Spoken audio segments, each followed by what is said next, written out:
Bonjour à tous et merci d'être avec nous pour ce tout nouveau numéro des entrepreneurs qui font l'actu.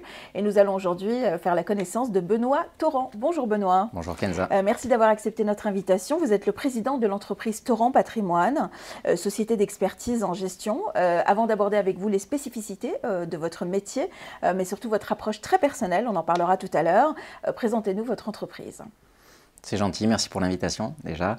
C'est une entreprise qui est relativement jeune, que j'ai créée il y a 2 ans après avoir démissionné suite à une dizaine d'années d'expérience au sein du monde bancaire et à divers postes de conseiller.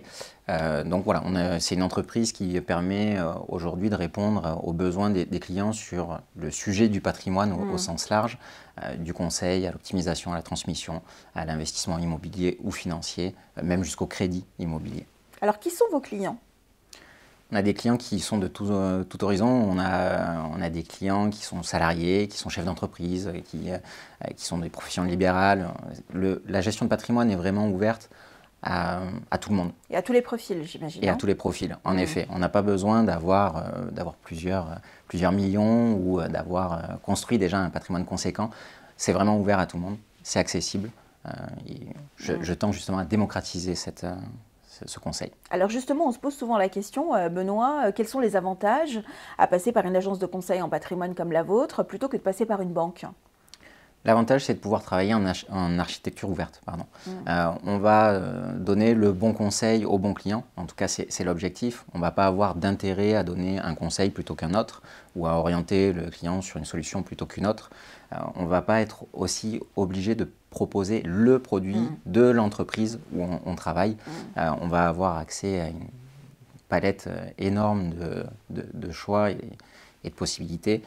Et le luxe dans la gestion de patrimoine, c'est d'avoir le choix. Justement. Et avoir une liberté d'action, j'imagine. Hein ? Totalement. C'est ça. Hein ? Oui. Alors, quel type de stratégie patrimoniale vous proposez à vos clients pour qu'on puisse comprendre comment vous les accompagnez ? Aujourd'hui, il n'y a pas de stratégie type, tout simplement parce que ça va dépendre des profils, ça va dépendre des projets également. Donc, ça va dépendre réellement de la personne qu'on a en face. Ce qu'on propose, c'est d'abord un premier échange afin justement de comprendre, de se connaître et puis de comprendre un petit peu la vision et les projets des clients.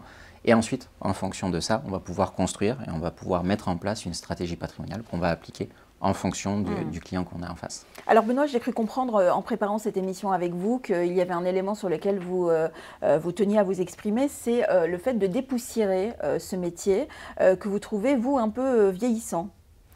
Exactement, oui, c'est ça. On a cette image un petit peu du gestionnaire de patrimoine qui crée une frontière presque entre le client et entre son conseil. Le but, c'est justement de pouvoir rendre accessible la gestion de patrimoine, de pouvoir en parler tout à fait librement, de pouvoir le vulgariser et de ne pas hésiter à solliciter justement son conseiller, son expert sur tous les projets qu'on peut avoir. On a un métier qui est très codé, très normé. Le but, c'est de casser justement ces codes, de casser ces normes et de pouvoir discuter librement des projets, des volontés qu'on peut avoir. Et même en matière de posture, d'ailleurs, vous m'avez dit. Hein ? Oui, tout à fait. Le but, c'est de pouvoir échanger comme avec un ami et de pouvoir trouver le bon conseil. Donc l'humain est important. Oui, l'humain est au centre du projet. Très bien. Alors les exigences et les demandes des clients, est-ce que vous avez eu la sensation qu'elles avaient évolué depuis l'arrivée de la crise et de la Covid ? Oui, les comportements ont changé et c'est normal, on a connu une crise sans précédent et forcément par rapport à ça, les gens ont aussi un petit peu plus de crainte. Il y a eu 2 belles années environ post-Covid. Aujourd'hui, on est dans une situation qui est un petit peu plus délicate. Pour autant, il faut voir la lumière et puis là-dessus rassurer les clients sur les belles perspectives qu'on peut avoir. Il ne faut pas que ça freine les projets, il ne faut pas que ça empêche des projets, bien au contraire. Alors justement, on a une petite question indiscrète par rapport à votre métier, parce qu'on s'imagine que vous êtes aussi dans les petits papiers, dans l'intimité de vos clients.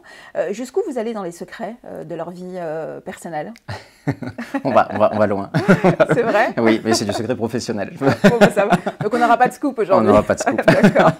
Non, après, c'est vrai que plus sérieusement, en effet, on connaît bien nos clients et puis de mieux en mieux parce que le but, c'est de les accompagner au fil de leur projet et de leur vie. Et des générations. Et des générations. Eh oui. C'est d'être le médecin de famille du patrimoine et dès qu'on a la moindre question, c'est qu'on puisse être sollicité.